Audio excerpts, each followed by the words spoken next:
الصبح بدا من طلعته. صلاح الدین ایوبی، مسلمانوں پہ ظلم ہوا، فلسطین میں آگ لگی اور پورے فلسطین کی گلیاں خون سے بھر گئیں. ایک دن کے اندر 70,000 مسلمان قتل ہوا. گھوڑوں سے سڑکوں پہ چلا نہیں جاتا تھا، گھوڑے پھسلتے تھے، اتنا خون تھا. اور کچی سڑکیں تھی، اتنا خون تھا. پہلے کچی زمین نے خون پیا، پھر خون اس سے باہر آیا، پھر بھی اتنا سخت 70,000 آدمی قتل ہوا. صلاح الدین ایوبی کون تھے؟ میرے غوث اعظم جیلانی کے مدرسے کے طالب علم تھے. جامعہ نظامیہ مدرسہ، یہ مدرسے ہیں جنہوں نے دین کے مجاہد پیدا کیے، مدارس ہیں جنہوں نے دین کے مجاہد پیدا کر کے پوری دنیا کے اندر پھیلائے ہیں. مدارس کے اندر دہشت گردی آئی، میں اختلاف نہیں کرتا، لیکن ابھی بھی مدرسے ہیں جن مدرسوں سے رسول اللہ کے دین کا سچا درس دیا جاتا ہے، امن، پیار اور محبت کی فضا کو عام کیا جاتا ہے وہ مدارس. اور انشاءاللہ قیامت کی صبح تک وہ مدرسے قائم رہیں گے. صلاح الدین ایوبی مدرسے کے طالب علم ہے، مدرسے کا، لیکن مدرسہ اس کا تھا جو ساتھ درویش بھی تھا. صلاح الدین ایوبی اکیلا اپنے دوستوں سے کہنے لگا مسلمانوں کی مدد کی، چند سالوں میں نکلو مدد کریں. انہوں نے کہا تیرے نکلنے سے کیا ہوگا؟ کہنے لگا میں نے نہیں نکلنا، میرے اللہ نے میری مدد کرنی ہے، میرے اللہ نے میری اٹھ باندھ کمر، کیا ڈرتا ہے پھر دیکھ خدا کیا کرتا ہے. اور میں مجھے نکلنے دے، اللہ میری مدد کرے گا. تھوڑا تھوڑا کر کے فوج جمع کی، کوشش کی. چند سالوں کے بعد اسی جگہ جہاں مسلمانوں کا خون بہا تھا، اللہ نے اسلام کا جھنڈا پھر سے بلند کر دیا. صلاح الدین ایوبی فاتح بن کے مسجد اقصی کے دروازے پہ کھڑا ہے. چند سال گزرے، عیسائیوں کا اپنا وہ ظلم ابھی یاد ہے، اور عیسائی سارے لیڈر کہتے ہیں تیاری کر لو، اب ہمارے بچے کاٹے جائیں گے، عورتیں بیوہ ہوں گی، گردنیں کٹیں گی، اب دیکھنا جتنا خون ہم نے بہایا تھا مسلمان اس سے دگنا بہائیں گے. صلاح الدین ایوبی گھوڑے پہ کھڑے ہیں اور پوچھتے ہیں او عیسائیوں بتاؤ تمہارے ساتھ کیا کروں؟ گردنیں جھک گئیں، جواب کوئی بھی نہیں. کہا تم نے 70,000 مسلمان ایک دن میں مارا تھا، بولو تمہارے ساتھ کیا کروں؟ تم نے ایک دن میں مسلمان یوں کاٹے جیسے گاجر مولی کاٹی جاتی ہے، بولو کیا کروں؟ عیسائی کہنے لگے ہمیں اپنے ظلم یاد ہے، تشدد یاد ہے، بربریت یاد ہے، تو بہتر جانتا ہے تو نے کیا کرنا ہے. صلاح الدین ایوبی گھوڑے پہ فاتح کھڑا ہے، آنکھوں میں آنسو آئے، تڑپ کے رویا. کہنے لگا میں تمہارے ساتھ وہی سلوک کروں گا جو میرے مصطفیٰ نے قریش مکہ کے ساتھ فرمایا تھا، لا تصریب علیک، جاؤ تم پر کوئی زیادتی، جاؤ تم آزاد ہو. اس نے کہا تو کر کیا رہا ہے؟ کہنے لگا میں کیا کروں، میں اس محمد کا ماننے والا ہوں جس نے معاف کرنا سکھایا ہے صلی اللہ علیہ وسلم. میرے پیروں میں زنجیر ہے رسول اللہ کی غلامی کی، جاؤ تم آزاد ہو. اس نے کہا تم آزاد ہو. لوگوں نے کلمہ پڑھنا شروع کر دیا، اشہد ان لا الہ الا اللہ واشہد ان محمدن عبدہ. سارے قبیلے کے کچھ نہ کچھ لوگ مسلمان، ایک قبیلہ رہ گیا مسلمان نہیں ہوتا. صلاح الدین ایوبی اپنے خیمے میں بیٹھے ہیں تو ایک بی بی آ گئی، اس قبیلے کا کوئی شخص مسلمان نہیں ہوتا. بی بی آئی، آگے کہنے لگی میرے 4 بیٹے جنگ میں کھو گئے، چھوٹے چھوٹے بچے جنگ میں کھو گئے، مل نہیں رہے، فوجیوں کو حکم دے مجھے میرے بچے تلاش کر کے دیں. صلاح الدین ایوبی نے جھٹ پٹ سر پہ امامہ باندھا، نیزہ پکڑا، سینے بند باندھا، اپنے جبے کو سمیٹا اور باہر. کہنے لگی تو کدھر جا رہا ہے؟ کہنے لگا میں خود تیرے بچے تلاش کر کے دوں گا. صلاح الدین چند سپاہی ساتھ گلی گلی نکلے، گلی گلی فجر کے نکلے، اثر ہو گئی، تھک گئے. 2 نمازیں صحرا میں پڑھی، جنگل کے اندر پہنچے تو ایک کونے میں 4 بچے ایک جگہ ڈرے اور سہمے ہوئے بیٹھے ملے. صلاح الدین ایوبی اٹھا کے لائے، ماں کو کہنے لگے تیرے بچے ہیں. نکلا اس لیے تھا کہ میرے نبی نے فرمایا بچے جدا ہوں تو ماں کو درد بڑا ہوتا ہے، اور میرے رسول نے فرمایا تھا جب جنگ کرنے جاؤ تو کھیت برباد نہ کرنا، فصلیں تباہ نہ کرنا، بچوں کو ماں سے جدا نہ کرنا. فرمایا میں سوچ رہا تھا تیرے بچے کہیں میری وجہ سے جدا ہو گئے تو مصطفیٰ کو جواب کیا دینا. فرمایا تیرے بچے ڈھونڈ کے لایا ہوں. بچے ماں کے پاس آنے لگے تو ماں نے بڑے بیٹے کے منہ پہ تھپڑ مارا. کہتا اماں کیا ہوا؟ کہنے لگے تو نے سنا نہیں کہ کہ دشمن کے بچوں کی اتنی حفاظت کرتا ہے، میرے پاس نہ جا، اس کے قدموں میں بیٹھ جا۔ جس نبی کے غلام اتنے سچے ہیں وہ نبی کتنا سچا ہوگا، جس نبی کے نوکر اتنے کھڑے ہیں وہ نبی کتنا کھڑا ہوگا۔ جا کے کلمہ پڑھ لے۔ مسلمانوں کی نا ایک تعداد لڑتے لڑتے دور چلے گئی، تاتاریوں نے قید کر لیا۔ 4 مسلمان تھے، تبلیغ کرنے گئے، جنگ کرنے گئے، جہاد کرتے کرتے کافروں سے لڑتے لڑتے تاتاری قوم میں چلے گئے، وہاں قید کر لیے گئے تو سزائے موت کا حکم ہوا۔ 4 بزرگ تھے، سزائے موت کا حکم ہوا تو تاتاری بادشاہ جو تھا وہ بڑا خلاف تھا، بڑا سخت مخالف تھا مسلمانوں کے۔ اس نے کہا کہ ان کو جب پھانسی دینا نا مسلمانوں کو تو میرے سامنے دینا۔ اب 4 عالم ہیں، 4 صوفی ہیں، سفید داڑیاں، سر پہ امامے۔ پھانسی کا وقت آیا تو جو پھانسی گھاٹ ہے وہ ایک ہے، چاروں کو کٹھے پھانسی نہیں ہو سکتی۔ ایک کو کہا کہ ایک ایک کر کے ان کو پھانسی دو۔ جب پھانسی کا وقت آیا نا تو جو سب سے پیچھے صوفی تھے وہ دوڑ کے آگے آئے، کہنے لگے بادشاہ پہلی باری میری لگا پہلی۔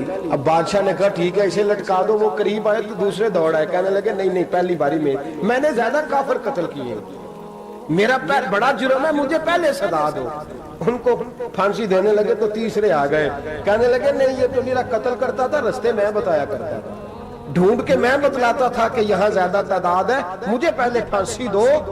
تیسرے کے ساتھ بات ہو رہی تھی تو چوتھا دوڑا آیا، کہنے لگا یہ رستے بتاتا تھا، یہ تبلیغ کرتا تھا، یہ سارا کچھ کرتا تھا، لیکن کہا یہ کہتے تھے چلو واپس چلتے ہیں، میں جانے نہیں دیتا تھا، میں کہتا تھا اور کافر مارنے اور علاقے فتح کرنے، میرا جرم بڑا ہے، مجھے پہلے پھانسی دو۔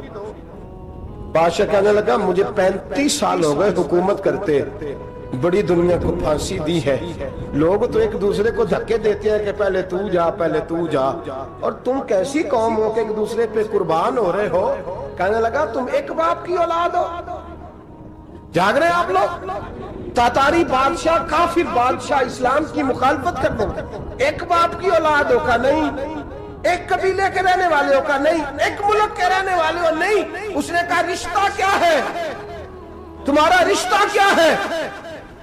تو بول کے کہنے لگے خدا ایک ہے، نبی ایک ہے، خدا ایک ہے اور نبی منفرد ایک ہے، اس قوم کی نقصان بھی ایک ہی، سب کا نبی، اللہ بھی، قرآن بھی ایک۔ کیا ہی اچھا تھا ہوتے اگر مسلمان بھی ایک، یوں تو سید بھی ہو، مرزا بھی ہو، افغان بھی ہو، تم سبھی کچھ ہو، بتاؤ کہ مسلمان بھی ہو۔ فرمایا ہمارا اللہ ایک ہے، نبی ایک ہے، تو کہا پھر ایک دوسرے پہ جان کیوں دیتے ہو؟ فرمایا ہمارے نبی نے ہمیں بھائی بھائی بنا دیا ہے، بھائی کا دل نہیں کرتا اس کی آنکھوں کے سامنے بھائی چلا جائے، ہمارا دل نہیں کرتا پہلے مجھے دے پہلے مجھے دے۔ بادشاہ کہنے لگا تمہارا جذبہ مجھے متاثر کر گیا، جاؤ میں تم چاروں کو آزاد کرتا ہوں، تمہیں آزاد کرتا ہوں۔ میرے دوستو یہ رنگ تھا، دیکھیں نا، یہ اس دھرتی نے نظام دیکھا ہے نا، اس فلک میں پہلی بار دیکھا، اس زمین نے پہلی بار، اور میرے حضرت صاحب فرمایا کرتے تھے زمین تڑپ کے روئی، اس نے پہلی دفعہ دیکھا۔ احد کا میدان ہے، 3 صحابہ تپتی ہوئی زمین پہ زخموں سے چور چور پڑے ہیں۔ حضرت انس بن نضر رضی اللہ تعالیٰ عنہ پانی کا پیالہ لے کے پہنچے، ایک زخمی سے کہا تجھے پانی پلانا ہے، تو کہنے لگا میرے زخم تھوڑے ہیں، وہ جو ساتھ پڑا اس کے زخم گہرے ہیں، پہلے اسے پانی پلا دے، جا اسے دے دے۔ اس کے پاس پہنچے تو وہ کہنے لگا وہ مجھ سے پہلے گرا تھا، اس کا زخم زیادہ گہرا ہے، اسے پانی پلا۔ تیسرے کے پاس گئے تو کہنے لگا چوتھا تڑپ زیادہ رہا ہے، اس کی عمر زیادہ ہے، میں تو جوان ہوں برداشت کر لوں، بڑھاپے کی وجہ سے نڈھال ہو گیا ہے، پہلے اسے پانی پلا۔ چوتھا کہنے لگا 5ویں کے پاس جا، 5واں کہنے لگا 6 کے پاس جا۔ حضرت انس بن نضر کہتے میں رو پڑا، میں نے کہا محمد کے غلاموں، رسول نے تمہیں کیسا جذبہ دے دیا ہے، زبانیں پیاس سے باہر ہے لیکن تمہاری اخوت مرتے دم تک قائم ہے۔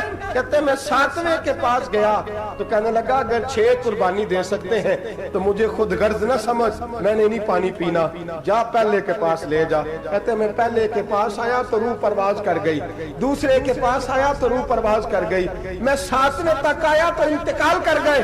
کہتے ہیں پانی کا پیالہ میں نے اٹھایا اور میں نے زمین پہ رکھا تو میں نے کہا پانی گوا رہنا، محمد کے غلام مر تو جاتے ہیں پر ایک دوسرے کا خیال بڑا رکھا کرتے ہیں، گوا رہنا یہ مر جایا کرتے لیکن ایک دوسرے کا درد۔ میرے دوستو لٹا ہوا برما، روتے ہوئے مسلمان، سسکیاں اور آہیں لیتی ہوئی مائیں پوچھتی ہیں اے خاصان رسول وقت دعا ہے، امت پہ تیری آ کے عجب وقت پڑا ہے۔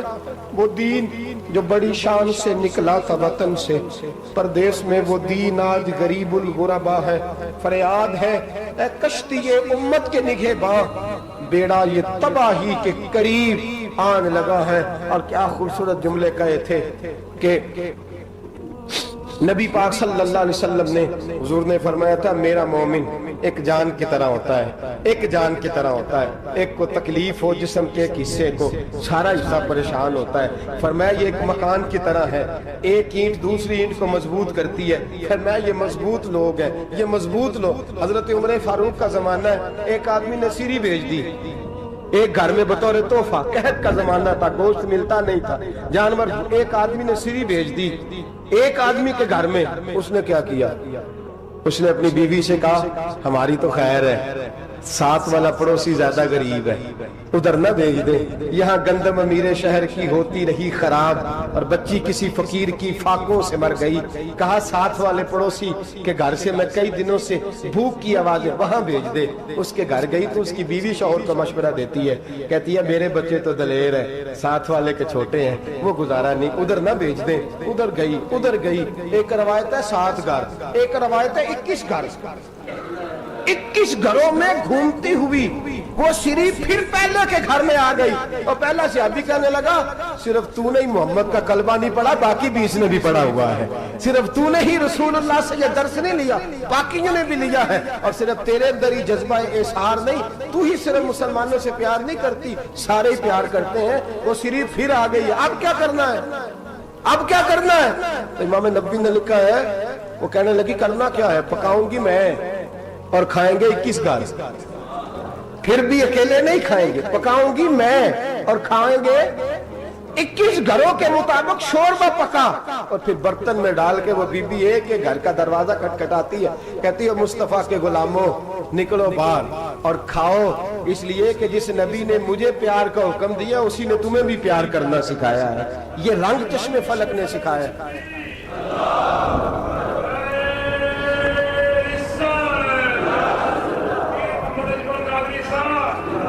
آپ کی بڑی مہربانی، زندہ باد وہی ہے جس کو اللہ رسول زندہ باد فرمائے، بڑی مہربانی، اللہ جزا دے۔ بنو قریظہ اور بنو نذیر 2 محلے تھے یہودیوں کے، یہودیوں نے بڑی عہد شکنی کی تو نبی پاک صلی اللہ علیہ وسلم نے ان کو بے دخل کر دیا، مدینے سے نکال دیا، مدینہ منورہ سے۔ یہودی نکل گئے مدینہ طیبہ سے، تو جب وہ نکل کے جا رہے تھے تو ان کے مکان، ان کے باغ، ان کی جائیدادیں بچ گئیں۔ نبی پاک علیہ السلام نے انصار مدینہ کو پہلے بلایا، جاگ رہے ہیں نا آپ لوگ؟ پیسے آتے کسی کو برے لگتے ہیں، اب تو یہ بھی حلال حرام کی تمیز بھی اٹھتی جا رہی ہے، جائیداد، باغ، مال، علاقہ خالی ہوا ہے، وہ چلے گئے اور لوگ تو ڈھونڈتے پھرتے ہیں۔ اللہ خیر فرمائے، شاملہ جگہ ملتی نہیں اب شہروں میں، وہ کس کس نے نام کرا لیا، کدھر گئی ہے کوئی خبر ہی نہیں، خالی جگہ پڑی ہے۔ میرے نبی پاک علیہ السلام نے پہلے انصار مدینہ کو بلایا، حضور نے فرمایا انصاریوں بہت بڑی جائیدادیں یہودیوں کی، بنو نذیر اور بنو قریظہ محلے خالی ہو گئے، میرا دل کرتا ہے وہ تمہیں دے دوں، اس لیے کہ تم نے اپنے مہاجر بھائیوں کے ساتھ بڑا تعاون کیا، جائیدادیں تم نے دے دی ہیں، مکانات دے دیے ہیں، بڑا کچھ تم نے دیا ہے، میرا دل کرتا ہے وہ تمہارے نام کر دوں۔ تو انصار مدینہ کیا کہنے لگے یا رسول اللہ دے تو ہم نے دیا ہے پر وہ بیچارے جھچکتے ہی رہتے ہیں، وہ جھچکتے ہی رہتے ہیں، کھول کے ہماری چیزیں استعمال نہیں کرتے، تو حضور ہم تو پہلے ہی انصار ہیں، ہمارے پاس بڑا کچھ ہے، آپ مہربانی فرمائیں وہ سارا کچھ مہاجروں کو دے دے مہاجرین کو، ہمیں نہیں چاہیے۔ اب چلے گئے بات کر کے، میرے حبیب پاک نے مہاجروں کو بلا لیا، فرمایا بنو نذیر اور بنو قریظہ قبیلے کی جائیدادیں آئی ہیں، تمہارے پاس بظاہر جو چیزیں ہیں بھی وہ بھی انصار مدینہ کی ہیں، تو میرا یہ خیال ہے کہ وہ سارا کچھ تمہیں دے دیا جائے۔ ابو بکر صدیق رضی اللہ تعالیٰ عنہ کہنے لگے یا رسول اللہ صلی اللہ علیہ وسلم ہمارے انصار بھائیوں نے ہمارے لیے دل تک کھول دیے ہیں حضور، انہوں نے ہر چیز بانٹ کے ہمارے سامنے رکھ دی ہے، ہم اتنے خرد غرض ہیں کہ سارا کچھ لپیٹ جائیں۔ کہ حضور ہمارے پاس جو مکان ہے وہ ہے، ہم کاروبار کر رہے ہیں، تجارتیں کر رہے ہیں، مزدوریاں کر رہے ہیں، ہم انشاءاللہ اور بنا دیں گے، آپ یہ ہماری طرف سے ہمارے انصار بھائیوں کو گفٹ کر دیں، آپ انہیں دے دیں۔ میرے حبیب کی آنکھوں میں آنسو آ گئے، میرے نبی پاک علیہ السلام رو پڑے، یا رسول اللہ آپ کیوں روتے ہیں؟ فرمایا تمہارا یہ بھائی چارہ قائم رہا تو اللہ اسلام کو بڑی قوتیں عطا فرمائے گا، اللہ طاقتیں دے گا اسلام کو، اگر تمہارا یہ رنگ قائم رہا، یہ انداز، میرے غلاموں تمہارے یہ طور طریقے، ایک بھائی کہتا ہے دوسرے کو، دوسرا کہتا ہے تیسرے کو۔ عرض یہ کرنے جا رہا تھا کہ رسول کریم صلی اللہ علیہ وسلم نے یہ پیغام دیا امت کو، فرمایا دیکھیں نا کتنے بڑے لفظ ہیں، یہ نہیں فرمایا دوزخ میں جائے گا، یہ نہیں فرمایا کہ اسے جہنم کی سزا ملے گی، میرے نبی نے فرمایا میں اسے مومن مانتا ہی نہیں، میں اسے مسلمان اپنا مانتا ہی نہیں۔ حضور کسے؟ فرمایا جو پیٹ بھر کے کھاتا ہے اور اس کا ہمسایہ بھوکا سو جاتا ہے، میں مومن ہی نہیں مانتا۔ سزا تو تب ملے گی نا کہ جب میں کسی سزا کا اعلان کروں، میں مانتا ہی نہیں، وہ میرا ہے ہی نہیں، خود پیٹ بھر کے کھا رہا ہے، ہمسایہ اس کا بھوکا، میں نہیں مانتا۔ انما المؤمنون اخوہ، مومن بھائی بھائی، میں مانتا ہی نہیں اسے۔ اور میرے حبیب پاک اتنے بڑے لفظ حدیث میں اور کہیں نہیں ملیں گے، آپ اتنے بڑے جملے کہیں نہیں ملیں گے۔ میرے نبی پاک نے فرمایا اللہ کہے گا قیامت کے دن، کون؟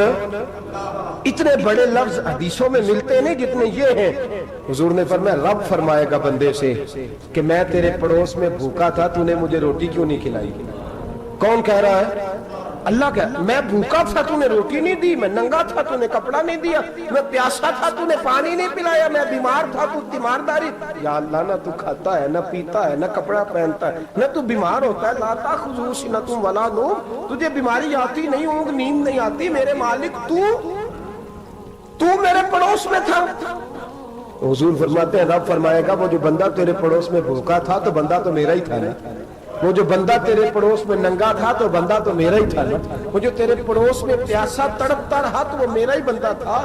تو دوائی لینے جائے تو بڑے اسپتال میں اور اس بیچارے کو 20 روپے پرچی کے بھی میسر نہ آئے تو میرا ہی بندہ تھا۔ میرے دوست خیال کر اور یاد رکھ، یہ جو ہمسائے ممالک میں ظلم ہوتے ہیں، زیادتیاں ہوتی ہیں، ہمارے گھر کا پنکھا اچھا چلتا ہے، ہم جلوس اس وقت نکالتے ہیں جب ہماری لائٹ بند ہوتی ہے، ہم جلوس اس وقت نکالتے ہیں جب ہمارا ایس ایچ او ہمیں تنگ کرتا ہے، ہم اس وقت درد محسوس کرتے ہیں جب ہمارے گھر تک آگ آ جاتی ہے۔ یہ جو باہر آگ جل رہی ہے یہ تیرے گھر بھی آ سکتی ہے، یہ جو باہر فساد ہو رہا ہے یہ تیرے دروازے تک آ سکتا ہے۔ میرے رسول پاک نے ایک جان، مسلمان کو ایک جان قرار دیا۔ مجھے بتائیے انگلی کو کٹ لگ جائے، مسلمان ایک جان ہے نا، انگلی کو لگ جائے کٹ، دماغ کہتا ہے میں نے نہیں سوچنا اس کے بارے میں نے اس کے درد کو محسوس ہی نہیں کرنا، انگلی کی درد ہے، انگلی جانے اس کا کام جانے، ایسے ہی ہوتا ہے نا۔ بولے پیروں سے کہتے ہیں، انگلی کہتی ہے چل ڈاکٹر کے پاس، پیر کہتے ہیں نہیں میں نے نہیں جانا، انگلی کا کام ہے انگلی جائے، ایسے ہی ہے نا۔ دل سے کہتے ہیں تو تڑپ تھوڑا سا، انگلی کو درد ہے، کہتے میں کو تڑپوں، انگلی کا ماما، انگلی جانے اس کا کام جانے۔ ٹیلی فون کرنا ہے ڈاکٹر صاحب کا پتہ کرنا ہے، تو کان کہتے ہیں میں نے نہیں بات سننی ڈاکٹر صاحب کی، زبان کہتی ہے میں نے نہیں بولنا، انگلی جانے، ایسا ہوتا ہے۔ پیر احتجاج کرتے کہ میں نے ڈاکٹر کے پاس، میں کچھ چکر کھاتا پھروں ڈاکٹر کی دکان کی، انگلی کو درد ہے انگلی جانے، ایسا ہوتا ہے بھئی؟ میرے رسول پاک نے فرمایا مسلمان ایک جان ہے، تو درد برما کے مسلمانوں کو ہو رہا ہے تو پاکستانی کہہ رہے ہیں کوئی بات نہیں، وہ جانے ان کا کام جانے، ایک جان ہے نا۔ درد ہونا چاہیے، تکلیف ہونا چاہیے، پھٹے پہ باتیں ہوتی ہیں اس موضوع پہ، اسمبلی پہ گفتگو ہوئی ہے اس موضوع پہ، آپ کی صوبائی اسمبلیاں اس موضوع پہ بولی ہیں، آپ کے کونسل اس موضوع پہ بولے، ہم تو اپنی اپنی سیاستیں، اپنے اپنے تماشے، اپنے اپنے چکروں میں لگے ہوئے۔ وہ دریا کے اندر سسکتے مسلمان، بنگالی کہتے ہیں ہمارے نہیں، برمی کہتے ہیں ہمارے نہیں، پاکستانی کہتے ہیں ہمارے نہیں، ترکی کہتے ہیں وہ کس کے ہیں؟ وہ کس کے ہیں؟ وہ اللہ کے بندے ہیں، محمد عربی کے غلام ہیں صلی اللہ علیہ وسلم۔ لیکن میرے دوستو کیا ہمیں کیا غرض ہے، وہ جانے ان کا کام جانے، یہ جب تیرے پیروں تک آگ آئے گی پھر تجھے پتہ چلے گا یہ بڑی سخت آگ ہے۔ آج جس کافر نے برما پر عرصہ دراز تنگ کیا ہے، مسلمان تھوڑے تھوڑے مفاد لینے کی خاطر نا، بنو عباس اور بنو امیہ کی جنگ چل رہی تھی، بنو عباس جو تھے وہ غالب آ گئے، بنو امیہ جو تھے ان کی حکومت ختم ہو گئی، تو عیسائیوں نے بنو امیہ سے کہا کہ ہم تمہارے ساتھ تعاون کرتے ہیں، ہم تمہارے ساتھ تعاون کرتے ہیں اور بنو عباس پہ غلبہ پا کے تمہیں حکومت دلاتے ہیں۔ بنو امیہ بڑی جدوجہد کر رہے تھے بادشاہی کے لیے، لیکن انہوں نے کہا کہ ہم لڑ رہے ہیں، کوشش کر رہے ہیں، لیکن ہمیں کسی کافر کی مدد کی ضرورت نہیں، ہم جتنا مرضی لڑیں لیکن کافروں کے ہاتھوں بنو عباس کو مروانے کو ہم تیار نہیں ہیں، ہمیں خبردار، تمہارا آپس کا معاملہ ہے، ہم خود نمٹ لیں گے، تمہیں اجازت نہیں دیتے تم اندر کودو اور کود کر کے تم فسادات پیدا کرو اور مسلمانوں کے اندر تقسیم کرو۔ میرے دوستو، مسلمان کو سوچنا چاہیے، سوچ بڑی رکھنی چاہیے، گھر کی جنگ سے نکل آ، اب بہو ساس کے جھگڑے سے باہر آ جا، اب محلے کی سیاست چھوڑ کے باہر کا سوچ، اب اسلام کو تیری حاجت ہے۔ اب پوری دنیا جب مسلمان کو دیکھے نا، فیس بک یوز ہوتی ہے، اس پہ نوجوان جب اسلام کی بات کرنے لگے گا، اس پر جب بڑا اسلام کی بات کرنے لگے گا، پوری دنیا میں پیغام جائے گا کہ مسلمان اب جاگنے لگا ہے، مسلم خوابیدہ بیدار ہونے لگا ہے، اب اس کی آنکھیں کھلنے لگی ہیں، اب یہ اپنے مذہب کی بات کرتا ہے، اب یہ اپنے ملک سے، صوبے سے، برادری سے نکل کر بولتا ہے، اب یہ کہتا ہے کہ بازو تیرا توحید کی قوت سے قوی ہے، اسلام تیرا دیس ہے، تو مصطفی ہے، اب یہ بڑی سوچ رکھتا ہے، اب یہ عالمی بات کرتا ہے۔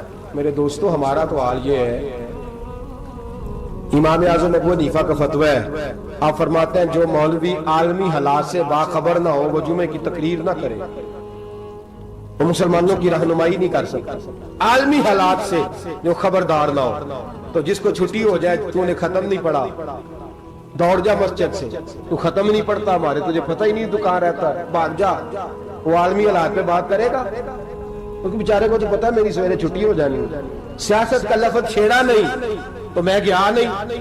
یاد رکھے، وہ جو بیداری ہے، وہ جو اعلیٰ ظرفی ہے، وہ جو بڑی سوچ ہے، وہ جو ملت کی سوچ، وہ جو قومیت کی سوچ ہے، وہ جو آگے بڑھنے کا زاویہ ہے، وہ تو اندر، اقبال کہتے ہیں گلا تو گھونٹ دیا اہل مدرسہ نے تیرا، گلا تو گھونٹ دیا اہل مدرسہ نے تیرا، تجھے تو مدرسے والوں نے پلیٹ پکڑا دیا ہے کہ جا سویرے لنگر کٹھا کر کے لا اور دوپہر کو روٹیاں مانگ کے لا اور دیکھ آج مرا کون ہے، ختم کس کا پڑھنا ہے، تو گلا تو گھونٹ دیا اہل مدرسہ نے تیرا، اب کہاں سے آئے گی صدا لا الہ الا اللہ، تو گھونٹ دیا تیرا گلا، تو کیسے بڑی بات کرے گا؟ بڑی بات کے لیے بڑی سوچ چاہیے، بڑی تگودو چاہیے، بڑی کوشش چاہیے، بڑا حوصلہ چاہیے۔ مسلمان چھوٹی چھوٹی لڑائی میں، چھوٹی چھوٹی جنگ میں، ایک دکاندار دوسرے دکاندار سے لڑ رہا ہے، گلی والا دوسری گلی والی سے لڑ رہا ہے، محلے والا محلوں پہ اعتراض، ایک شہر میں رہنے والے میں نے دوسرے محلے پہ اعتراض کرتے دیکھا۔ یقین کریں، ایک شہر میں رہنے والے، علاقے میں بسنے والے کہتے ہیں بھائی توبہ ہے اس محلے تو اللہ ہی بچائے، لا حول ولا قوت۔ وہ جو تقسیم در تقسیم کی سوچ ہے، اس نے چھوٹے چھوٹے ٹکڑوں میں مسلمانوں کو بانٹ دیا ہے، چھوٹی چھوٹی تقسیم ہے، چھوٹا چھوٹا ہمارا مزاج ہے، چھوٹی سوچ ہے، بڑی سوچ کی بات سنیے۔ صلاح الدین ایوبی، جاگ رہے ہیں نا آپ لوگ؟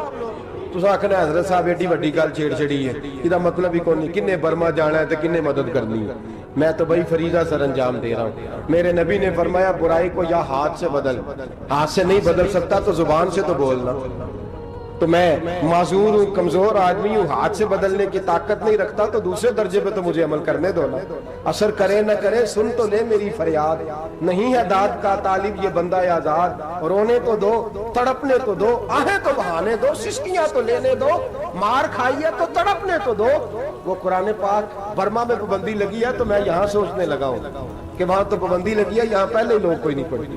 معاذ اللہ تعالیٰ حالات دن پہ دن مسلمانوں کے لیے ایک ایک کر کے، افغانستان میں جو آگ لگی تھی، پھر وہ عراق میں بھی لگی، پھر وہ لیبیا میں بھی لگی، پھر وہ مصر میں بھی لگی، پھر وہ یمن میں بھی لگی، سعودی عرب میں دھماکے ہوئے، میرا دل تڑپا ہے، مجھے پریشانی ہوئی، میں بچے پاس تھے، میں بڑا ڈسٹرب ہوا، میں نے کہا یار یہ ہمارا سب کا اجماعی عقیدت کا مرکز ہے، ہم کم از کم ہزار اختلاف کے باوجود کہا کرتے تھے کہ عرب میں امن ہے یار، وہاں سکون ہے، وہاں دکانیں کھلی چھوڑ کے لوگ چلے جاتے ہیں، وہاں بھی فساد ہونے لگا،